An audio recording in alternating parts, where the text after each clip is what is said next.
On va parler des graines, la mode de manger beaucoup de ces graines-là. On va voir combien ça contient de glucides, combien ça contient d'oxalates, puis vous pourrez faire des choix. Alors, cette vidéo-là s'adresse aux personnes que ça intéresse, qui ont envie de faire une différence dans leur alimentation en diminuant ou les glucides ou les oxalates ou les deux. Alors, si pour vous, ça fait aucune importance, c'est correct. Alors, je commence avec celui qui en contient le moins.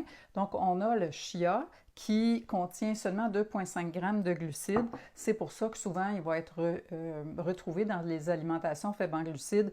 Les gens vont se faire un genre de petit gruau avec le matin pour remplacer les céréales du matin, mais vous allez voir qu'il y a un petit côté givré qui est moins intéressant. Alors, ensuite, on a les graines de chanvre. Les graines de chanvre contiennent 3 grammes de glucides. Et là, dans quelle quantité ici? C'est dans 3 cuillères à table. De chacun de ceux-là, j'ai pris 3 cuillères à table.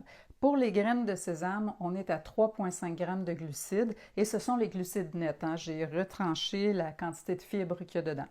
Pour le quinoa, imaginez-le cuit, cette portion-là de 3 cuillères à table, c'est 11,5 grammes de glucides, grosso modo.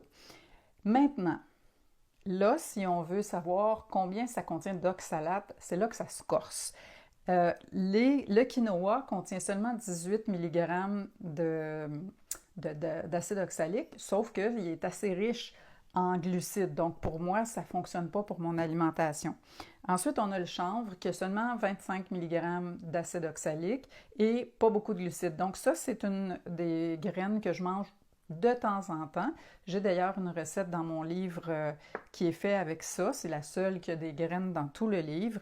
Et là, on voit les graines de sésame. Vous allez me dire, ouais, mais on ne mange pas ça comme ça. Bien, sauf que moi, des graines de sésame, par exemple, des fois, je faisais une panure pour un poisson. Je mettais quasiment ça juste sur mon poisson. Et dans cette quantité-là, il y a 100 mg d'acide oxalique. Ce qui est quand même pas mal parce que le corps peut en gérer à peu près 150 mg par jour. Ça fait déjà pas mal juste pour cette petite graine-là. Et la pire de toutes, c'est le chia. 207 mg, c'est au-delà de ce que le corps peut gérer par jour. Ça, c'est sans compter tout le reste qu'on mange, qu'il y a des oxalates dans les végétaux, dans les noix, dans les légumineuses et tout ça. Donc, ça commence à s'accumuler pas mal.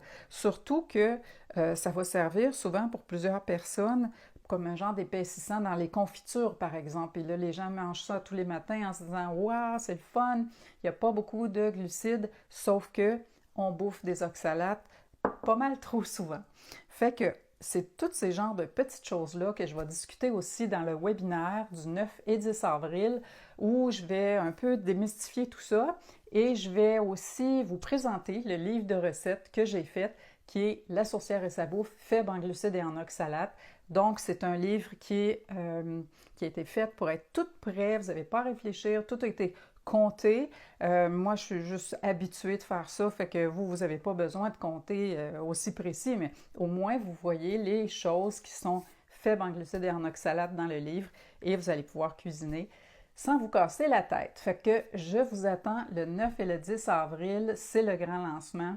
Fait que j'ai hâte de vous revoir.